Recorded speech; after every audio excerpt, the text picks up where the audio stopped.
Ya, pemanggilan pemain yang dilakukan John Hartman mendapat sorotan di sektor posisi penjaga gawang. Teja Paku Alam tak dipanggil meski pegang rekor 18 clean sheet dari 30 laga di semua ajang musim ini bersama Persib Bandung.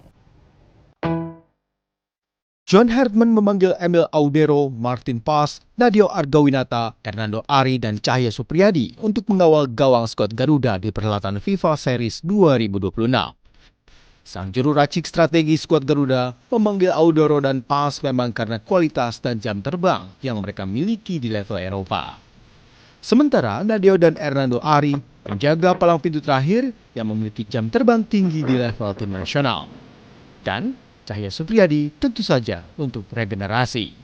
Namun yang menjadi sorotan, tak dipanggilnya Teja Paku Alam yang tampil konsisten sepanjang musim bersama Persib Bandung.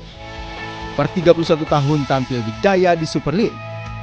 Dalam 30 laga, Teja jaga gawang Maung Bandung tetap rawan dalam 18 laga, alias buat rekor clean sheet. Namun, semua keputusan tentu ada di tangan John Hartman.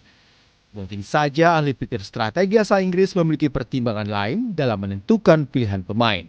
Selain itu, bisa saja Teja akan dipanggil memperkuat skuad Garuda untuk Piala AFF.